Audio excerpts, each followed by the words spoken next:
Welcome to Thailand ChitChat, formerly known as Bangkok ChitChat. And today we have the Pattaya Report at the beginning of April in preparation for the Thai New Year Songkran. So let's get on with it. So how things are things with you, Craig? Yeah, everything's fine with me, thank you. Just going about my business on a daily basis, down in Pattaya some of the time, up in Bangkok some of the time. Be heading back to Pattaya tomorrow, and be able to see what's going on for the festivities ahead, as you mentioned, or the dumbed down festivities, which I believe is going to be the case this year. So what are so basically we've got Songkran. It's the 13th until the 15th, but in reality it's the whole week from the 11th. Yeah. So we have the 7 dangerous days, and the police are all on a hiatus in trying to reduce the accident figures, because it's basically a week of accidents. Yeah. But maybe with the horrible word COVID situation, maybe it'll be dumbed down a little bit. So in Bangkok we've got restrictions. Any official events, yeah, we have to follow certain protocols, yeah, and there's still the ruling on wearing masks. What's happening down in Pattaya? Well, my understanding is that it's actually at national level is the the restrictions that are in place, whereby when it comes to the water games, if you like, then sprinkling in traditional Thai style is acceptable within organised events, but there's certainly not going to be any, large water fights on the streets. I mean, those of you that know Pattaya will know that often Songkran can be somewhat drawn out, and in days gone by, you might get 8 or 9 days of solid, fights on the street, water fights on the streets where all the bars are open, and it can be great fun for a day or even 2 possibly, but I think a lot of us residents there often get a little bit tired after, sort of day 3, 4, 5, when you can't get back to your daily work, and often try and escape Pattaya because of it. I think, Bangkok and other provinces tend to be a bit more sensible, don't they? And they have like maybe a couple of days where there's the full-on water fights. That said, of course, this year all of that is not happening, and even in those enclosed environments where a quieter water sprinkling is permissible, my understanding is that there's no alcohol at those types of events. So certainly we're expecting Songkran to happen, but in a much quieter way. I mean, my view is it's probably just going to be, you're going to find places that close. A lot of businesses, allow their Thai staff time to go back and visit their families, because for the Thais, that's what it's all about. So I'd imagine it'll be a pretty quiet week or 2 ahead in Pattaya. Yeah, so I mean, in the past, correct me if I'm wrong, Pattaya used to have the celebrations, or maybe it was a weekend, at a different time from Bangkok. It was like a week before or a week after Bangkok, yeah, in the past. Yeah, that's right. The 19th of April was often a day which was the Pattaya Day. I mean, I think that happens in different provinces around the country, where there's one specific day where the full-on water fights happen. But of course, with Pattaya being a tourist place, it was they would have them all the way through from whatever, as you say, the 11th or 12th through to the 14th, 15th, and then sometimes you'd have a day or 2 where it stopped, and then on the 19th they would have another day. So yeah, you're right. There was always this extra day, but whether or not anything will happen this year, given that, as I mentioned, the water fights are banned, then I don't know. I very much doubt it. I think Right. I think it'll be pretty low key. Also, as mentioned about the police, that they're preparing for a lot of people to come down to Pattaya, yeah, to escape Bangkok. So just as an update to get this part out of the way on COVID, yeah. So basically, people are still required to be wearing masks, yeah. The official figures just now nationally are 22 to 25,000 per day. And deaths have gone between 55 and 95 deaths per day, with discharges at 26,250 per day. But as we all know, because of the quick tests, yeah, the predictions even said in the newspapers, we're probably looking at 50,000 people are getting it a day at the moment. Yeah, but I don't know how you feel. People are because it's Omicron, they're not so people are not so worried about it. They're now seeing it as being more of a common flu, even though it's pretty much rife. Is that the same sort of feeling you got down in Pattaya? I'll be honest with you, I've completely tuned out to all of this now. I mean, as you say, I mean the numbers are ridiculous, because if 1 in 5 people are reporting themselves, then you multiply that by 5, and then you probably have, another half of the people are asymptomatic and have it, so you can multiply that again by 2. And even when you have that data in front of you, it serves no purpose at all. And certainly now that the situation with the insurance companies has changed, whereby they're only going to pay for the isolation in hospital if certain criteria is met, as in like you've got a temperature over, I think it's 39.5 degrees and a couple of other contributing factors, then people are not as inclined to go and report themselves. So I think it's the last time I looked at any of these numbers was probably weeks ago, because Right. I really do think we need to get over it. So I mean, also on that, when you're talking about insurance, there was one insurance company. I'm not sure whether they have shut down or gone bankrupt, but there was a policy where if you got COVID, you would get 100,000 baht. So what they were finding was people was actually going out deliberately getting 100,000. There were several, I think. Yeah, and so I'm not sure whether these companies have closed, but they were asking the authorities if they could, basically stop that policy. And the authorities quite rightly said, well, wait a minute, you knew the risks. You do a lot of risk assessment. So no, you can't shut them down. Yeah. So there's a whole. Yeah, that was the case. But then, as I say, I think since then, what's come into play is that the OIC, the Office for Insurance Commission, they have ruled that that you do need to have symptoms, and basically you need to be sick now in order for the insurance companies to cover the cost of the hospital stays. Because as we know, for a while it was just a free fall, like you say. People, especially insurances where they were given money, actually 100,000. I heard some offered up to 500,000 baht by way of on top of the cost covered for the hospital. And let's be honest as well, there would be certain individuals out there who would probably enjoy the fact that they're in a hospital. Presumably, if they're working, they're entitled to full pay whilst they're off. And for some people, then they would rather be sat in that environment than going to work, wouldn't they? So you would have had a lot of people taking advantage of that situation as well. So my understanding is now that that's not really on the table. As you say, the majority of people that catch COVID now, because of their immune system, either through vaccinations and or having had a bout of it already, coupled with the fact that Omicron is a milder version than perhaps the ones that arrived at the start, I think you're looking at maybe a day or two illness in most cases, followed by maybe 2 or 3 days before you're back to full fitness. So this idea of having somebody isolated and effectively hospitalized for 10 or 14 days is just unnecessary. Okay. All right. So just to give some some sort of figures, basically 81% of the population have now been vaccinated with at least one dose.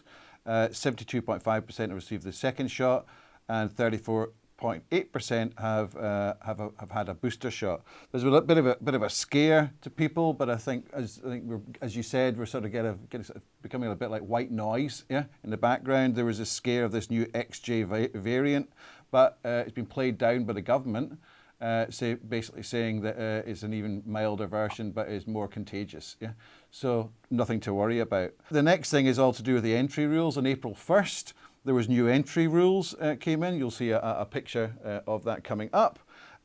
Basically, the requirements are that you have to have had a recognised vaccination, which is basically Pfizer, or which ones are they? AstraZeneca, possibly. Yeah, I mean, AstraZeneca. Pfizer, Moderna were the kind of the recognised ones. Yeah, I mean, I don't know. I mean, as you say, let's see what happens. Let's see what they say and what actually is used. I mean, it does make me laugh. I mean, I've travelled internally, domestically little bit recently as well. I had to fly up to Konkan and I've been in Udon Thani. And again, some of these airlines, their websites state that, you must have vaccinations and whatever and, a test. But the reality of it is when you travel, no one asks anything. Right. The only thing we had to do when we arrived in Konkan which was new, was scan a copy of your passport when you went through, following the arrivals. Right. That was the only thing. So basically, if you're traveling in, you've got to, obviously, the documents you need are the passport, a certificate of vaccination, paid SHA extra or AQ hotel booking, yeah, because you arrive, you'll get a test, and then you will wait for the results. Now, you have to have the booking, but some people are just making the booking, they get the result, and they don't even stay over, yeah. So that's one thing, and then on day 5, you're supposed to submit a test as well, yeah. I think it's an ATK self-test. That's basically it. Oh, one more thing is to do with insurance. You've got to have some insurance, medical insurance for $20,000. Yeah, I'm not sure whether That's still been has to be lowered from $50,000. Yeah, and I think is that have to be through a Thai insurance company, or could they cover with standard travel insurance? Yeah, it's pretty much any insurance, Yeah, I mean, basically, what they're looking for when they issue the Thai pass is some kind of letter or certificate stating that this person, Mr. Blogs, is covered for US dollar 20,000 of COVID insurance, and as long as that's stated somewhere, then that forms part of the Thailand pass. But the day 5 test, are you saying that that's still something which they're asking for? Because I thought that was one of Yeah, but the you don't. areas they were going to remove. Yeah, so they said you have to take an ATK test on day 5 or 6 and report the test result as instructed by the Ministry of Public Health. So you still have to do that, but you don't need to stay in a hotel for that whole period. That's the big thing. You can go out and Where about. do you report it to? I think what I heard, you had to go. You could report it back to the hotel you stayed in the first place. Yeah, and that first night. Actually, it's interesting. I was chatting to a guy who was saying that he had to go back and do that because, as you say, he'd arrived, and then, as it happens, the hotel that he was in, where he did his first stay and his first test, was full. So he moved hotel, but then went back to the other hotel on day 5, as you say, to submit the test. But I also know another guy in a similar situation who I don't think bothered doing that. I'm not even sure to what extent. I don't know whether if that's policed or I guess it's advisable to do it in case you get, a problem somewhere along the lines, like maybe when you're leaving the country or something like that. But I'd be interested to know if anyone out there has had a situation whereby, when they left the country or something, and by having this day 5 test, whether there was any follow up or whether they felt there was any difference in going back to the original hotel and doing it or not, because I've heard varying reports, as I said. Well, the main difference is pre-departure RT-PCR test for entry into Thailand is no longer required, and that was a big problem. So basically, they're opening the door, and there's another revision in May 1st, and they're trying to open up the whole country to everywhere. And I think everyone can come anyway from any country at the moment as long as they follow these requirements. But that they want to open everything up by July 1st, so there's no restrictions. So I mean, I know Cambodia or Vietnam, they've got different policies in opening up, yeah. But they seem to be going a little bit faster than Thailand. That is the claim, yeah. But I'm not sure. But anyway, enough about COVID, yeah. We're sick to death of the whole damn thing, yeah. Maybe death was the wrong choice of words there, but right. So down in Pattaya, you're mentioning something about football. Yeah, there's a big game for Pattaya Dolphins tomorrow. If anyone's interested, it's 3:30 p.m. kickoff, and they are home to Muang Loi. And what's happened, for those of you that don't know, is that at this moment Pattaya operate in the 3rd tier of Thai football, which is at a regional level. and they managed to win their regional group quite comfortably, and now they're in a playoff with 5 other teams from around the country, a group of 6, and out of that group of 6, 2 of the teams get promoted to the second tier of Thai football. And the key thing there is that this is like a championship. So we've got a premiership here, and we've got a championship. This is back at national level again. So if Pattaya manage to get promoted, they'll be playing at national level football again, i.e. they'll be travelling all over the country, and teams from all over the country will be visiting Pattaya. And the division is extremely close. Basically 3 teams have won 3 of their games, and Pattaya are third on goal difference at the moment. So they really need to win, and one of the other 2 teams to lose, or for Pattaya to score more goals than the other 2 teams, or have a better goal difference on the day, in order to guarantee qualification. But I'm sure we can share with you, a picture of the league table so you can see. And I'll certainly be there tomorrow. And come along and support your local team. Great. Okay. All right. So what's happening down there just now with regards to bars being closed? Now, I know that a lot of the bars became restaurants, and they got round the regulations there. But I noticed that some of the bars, they were sending a letter through to the governor in Pattaya to say, listen, we haven't been able to do business for 2 years. His thing is that, I agree with you, it's terrible, but it's not my decision. He has to represent that back. So what's interesting happening? enough, again, as you say, it's 11 o'clock close off. This thing about the restaurants, and what's a restaurant, what's a bar, that seems to have been kind of not brushed over, but that's, when you're down in Pattaya, bars are open. Okay, there's no doubt about it. Now, whether those bars will have had to have gone through some process, like you say, to apply for some kind of SHA, I think they call it, isn't it? License as a restaurant. That's all been done, whatever, a month, 2 months, 3 months ago, whenever they started bringing that rule in.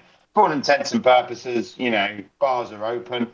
The problem they have is that 11 o'clock is the time that bars close. And as we know, Pattaya is a nocturnal city, and there's a lot that goes on after 11 o'clock under normal circumstances. So they're getting hit hard there. Of course, we all know there are some places that are operating illegally, etc. But, I don't want to sort of discuss that. The rules are that bars close at 11 o'clock. And interestingly enough, I was reading that we've got the elections for the mayor coming up next month, on the 22nd of May. And, one of the candidates was kind of saying, we need to sort out this situation with the bars. We need to allow them to open after 11 p.m. But, of course, the reality of it is it's not their decision in Pattaya. The rules about the bars are still, as you mentioned there, are still held at the CCSA level.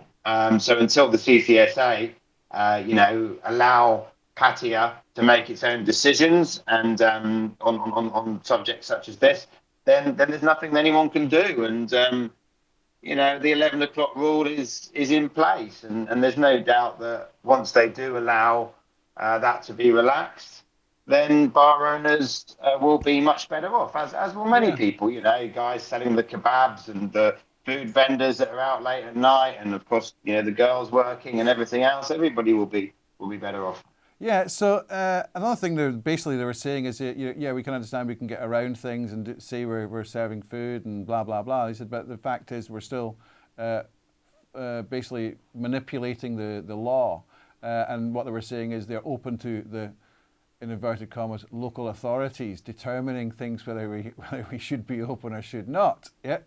So that was one of their concerns. But I also see that the 2 areas that are really busy is Soy LK Metro or Soy Buccalo area, Soy Buccao, that's right. That seems to be the area where it was always an area which was quite. No, it's in town. It's quite central. You've got Beach Road, and then you've got Second Road, and then in between Second Road and Third Road, you've got Soy Buccao. It's central Pattaya, and Alke Metro is just off Soi Buakhao. And it's been an area which has developed a lot. I think I mentioned before, I have an office near there on Soi Chayapun, and that's one Soi which has really had a lot of investment go into it in the COVID times. And I think there's probably been, I don't know, if I had to hazard a guess, maybe 12 to 15 new bars that have been put in on that road alone.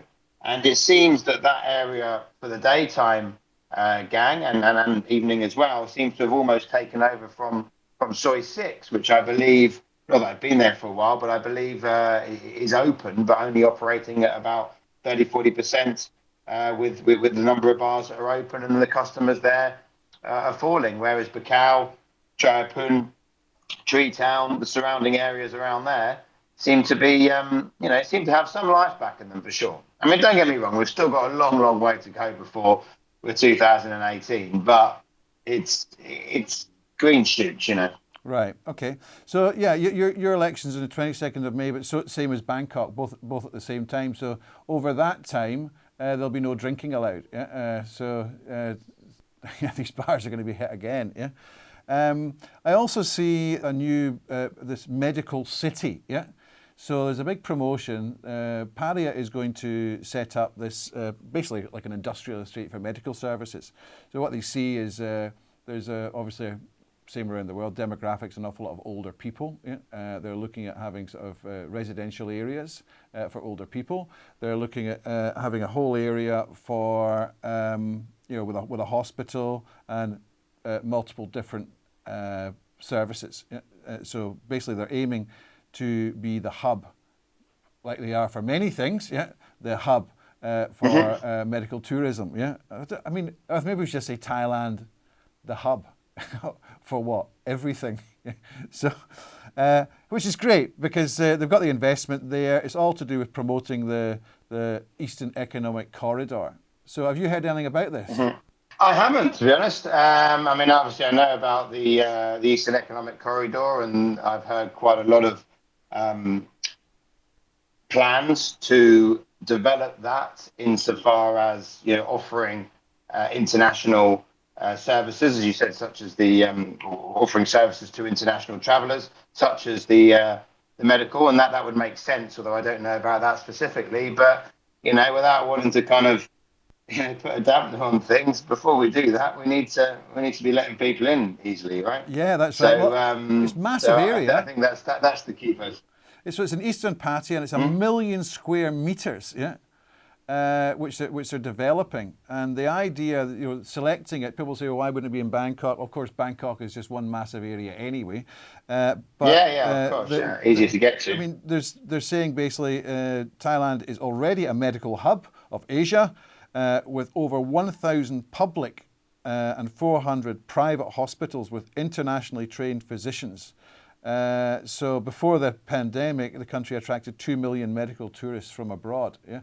So I think it's a great initiative, and I must admit, in general, I think the medical services here are very, very good.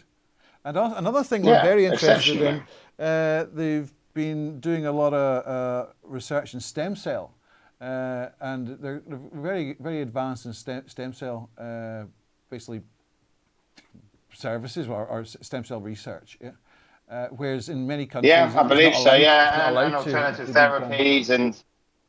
That's right. Yeah, alternative therapies, and I've come across quite a few businesses and people that work in that area, and yeah, I think again it's an area which should be promoted. I mean, clearly the government are allowing these businesses to operate probably easier than in some countries where they may take a sort of ethical view on things that they don't agree with, whereas Thailand's a bit more open enterprise when it comes to aspects like that. So yeah, guys, let's see it happen. It'll all be good for the country. And as I say, without wanting to sound like a pessimist, I mean, let's just make it happen, and let's make it happen sooner rather than later, instead of dragging the heels with people coming in, as you know. Because I mean, Europe now. I mean, ironically, what happened in the UK, you've probably seen over the Easter holidays, where everybody's going on holiday for the first time, and of course the airlines and the travel businesses supporting that haven't had the capacity to deal with it. And Right. I think there was something like 130, 140 flights cancelled over one weekend.